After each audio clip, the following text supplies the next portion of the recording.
G'day guys, welcome to Race Centre. I'm Dazza, and this bike here is Hansy's 2008 Yamaha R6, and this is actually a really good example of a bike and a process that we've gone to really improve your lap time, be it a track day rider or club day level racer. The way we've gone about this particular bike and build is a really good example. I bang on about it a lot, but probably one of the biggest keys in any racing or track riding to improve your lap time is management of your budget. In an ideal world, if money was no object, we'd buy the latest and greatest motorcycle, put the most advanced technology components in it, and then ride it heaps, maintain it well, chuck tyres at it, occasionally crash it and be able to fix it. But when you do all that, it starts to really add up. And depending on what budget you have and also what you're prepared to spend on the sport, you then need to just have a look at that and also have a look at what your goals are. So someone like Hansy, for example, he absolutely loves riding, and every time you hear him talk about it, he talks about that he wishes he could do it more, but he's just busy with life and work and all that sort of stuff. But he loves it, and I feel like a bike like this is just so appropriate for what he's trying to achieve. He's getting faster and wanting to get faster again and enjoy the sport. But this, I would say, is a massively solid bike with a lot of great stuff and would actually be capable of a very decent lap time. But we've gone about it in association with Adam in a really smart way, so that we haven't just demolished the budget on one component or one part of the build, and then so much so that he can't afford to chuck some tyres in it and go and enjoy his track days.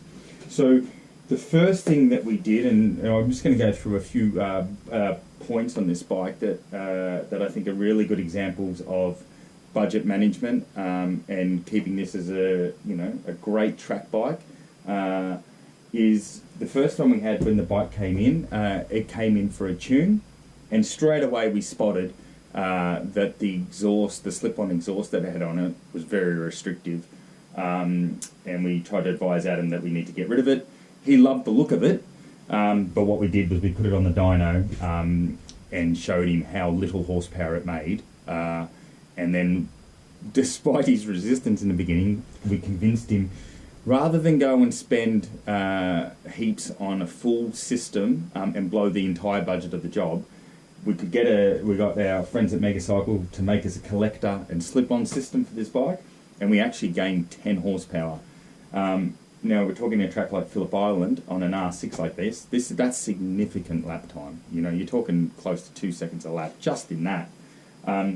So the great thing is by managing that budget in that area, we got the exhaust system fixed and a full custom ECU tune done with less money than it would have cost us just to get a full system. So that's great for what Adam's trying to achieve. Then the next thing that we did, we've done a full suspension upgrade in this one. We've done our FDO2 product, which we've raced a lot on, and it's essentially rebuilding the standard fork cartridges internally, and also revalving the shock and rebuilding the rear shock a little bit. But they're essentially the standard components that are in there. Now, we know from testing and racing ourselves that the lap time that the product like that can produce is extremely fast. One of the drawbacks about the standard cartridge over a kit cartridge or a race cartridge is doing a spring change on these standard cartridges is more difficult, so it's more time consuming at the track. So in our race team, we do run kit cartridges, and the reason we do that is just to make the spring change easier. But for someone like Adam, he's not really going to be doing any spring changes at the track. So this again is a fit for purpose, saves money in that area as well. When it comes to the rear shock, yes, like I said, in an ideal world, if budget was no option, we would put the top of the line components in everything, but we have to look at the holistic budget. He's got the standard reshock that we've redone. We've resprung it. We've modified it internally, including valving as well. And it's the same spec that we run in our own race team bikes. A couple of our race team bikes also run aftermarket shocks. However, a lot of our race bikes run these shocks, and we know how devastatingly fast that they still can be. They've won a lot of races. Just wrapped up a first to fourth in the Victorian Supersport Championship.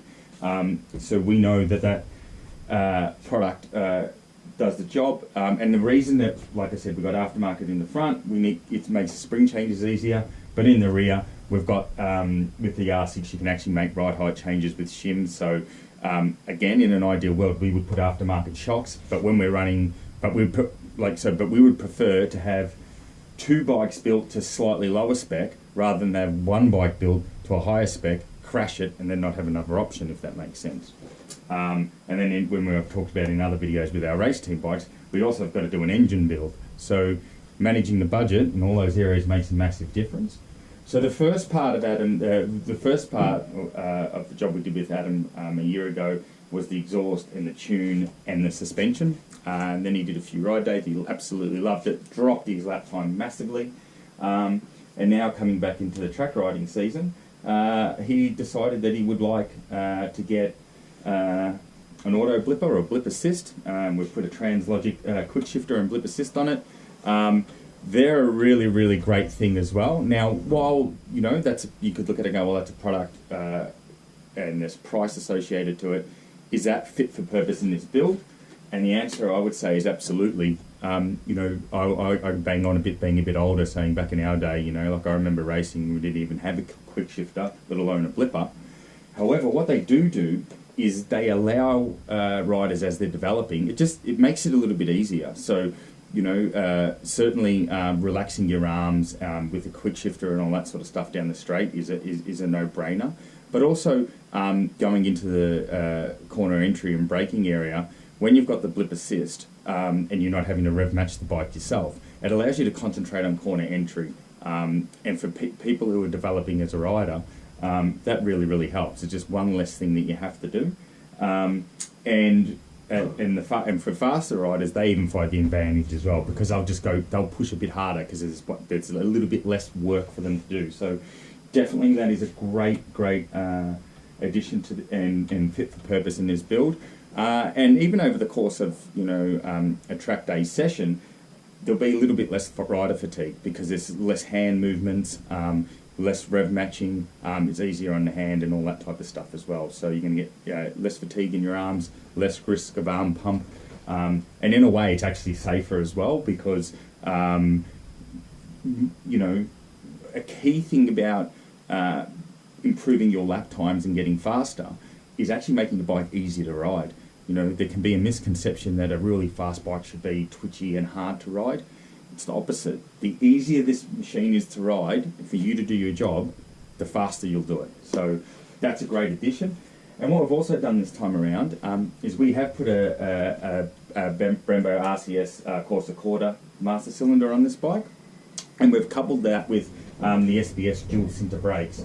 Now, a couple of reasons that we do that. Again, it's an extra spend, but we find it fit for purpose. The Brembo requires a lot less brake pressure than the standard master cylinder. And the other thing is the standard master cylinders on this Model R6 are actually quite good. They are a Brembo unit themselves, but they fade a bit. So over the course, on a warmer day, especially at a track, if you're going to a track like Broadford where there's heavy braking, you'll find brake fade. That again leads to a bit of arm pump, a little bit of fatigue. If the rider's trying to get better and improve the lap time, we want to try and minimise the fatigue rather than have a situation where they're getting arm pump and they're their hands a bit sore, so they're not actually getting back to the throttle as smoothly as at the start of the session. So the Brembo really helps.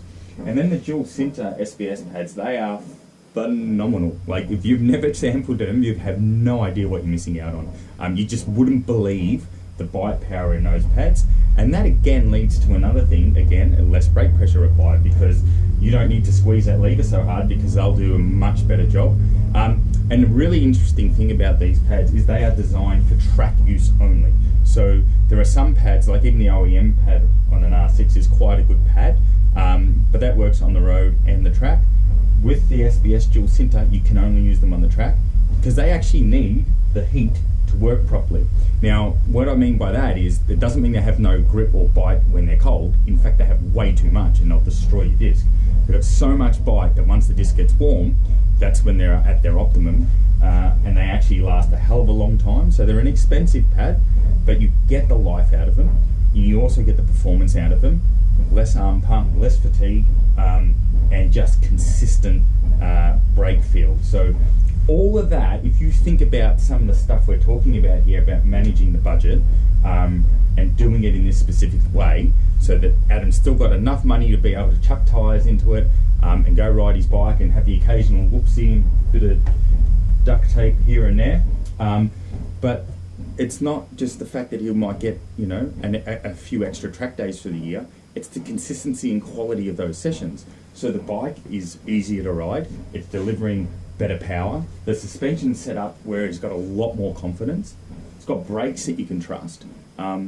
So over the course of 10 track days, the value or the improvement he's going to get out of his riding is way, way, way bigger than if he was riding a bike that was hard to ride, brakes faded a little bit, suspension setup didn't give you a massive amount of confidence. It's almost like if you compare the two, he'd be wasting his time on the other bike. So I think this is a really, really great example of a track bike that's fit for purpose. And as I said, every time he speaks about riding it, the smile on his face is huge. And what's going to be interesting now is how massive his smile is going to be, because now that we've got the blipper on it, I can assure you he's going to enjoy it a lot more. It sounds amazing. Just a little interesting one on this. Adam rides with road shift. He doesn't ride with race shift. We have spoken to him about it. He prefers to stick with road shift for now. So we've set it up that way. And your blipper works either way. Like, you can configure it either way. These Translogic units, as I've said in the past, for any blipper we've sampled, or blipper systems, they are just simply amazing. Great product, and they're the closest thing I've ever sampled to just simply plug and play. In fact, there's a lot of occasions where on the dyno I won't even make a setting change and just leave it as it is. Sometimes we need to change it a little bit, and that can be a relation of the rear sets and how that's configured, and also the throttle maps in the bike. When you've got a different throttle map, we might have to configure it a little bit, and also when we have like in our race team bikes with our race engine builds, those things are a fair bit more responsive. So we have to modify it because the blip's a little bit too much with the different engine configuration. What else? Another couple of little things that are really important to know, or good to know. You'll see on Hansy's bike here, he actually has a steel rear sprocket, not an alloy. Again, you know, an alloy is a better sprocket in terms of performance, but the steel is going to last ages for him. Now, for the type of riding that Adam's doing, he doesn't want to be changing sprockets all the time because they're wearing out. He just wants a robust, reliable, great handling, easy bike to ride, and that's how he's going to get the improvement out of his lap time, you know. So they're just some really great examples of how you can manage your budget and find the improvement. And as I said at the beginning, when you're looking at this, you've got to manage your budget overall, and you should be looking for what your riding development plan going to be from 3 to 5 years. You don't want to just go and spend everything and buy everything you can and chuck it all at your bike and hope the lap time's going to improve overnight. It doesn't work that way. You actually need to have a longer term plan, build the bike in a way that fits what your goals are, what your budget is, and then commit to it for 3 to 5 years. And if you do that, you will see the reward. And we've worked with so many riders and seen so much improvement over that time applying the process. It's amazing. And yeah, don't get me wrong. Like, if you've got the budget to buy the best of everything and put it all on, great. That means you've got the budget to do it, and you know you're going to get more gain. But if you don't, if you've only got the budget to have, you know, for example, the best suspension on the market, but that means you can't get an exhaust and tune, you're better off getting a more budget suspension option set up by somebody that you trust and set up really well, that allows you to put the exhaust and the tune in as well, because the overall gain is going to be better, if that makes sense. So anyway, you should listen to this thing now. It sounds pretty awesome.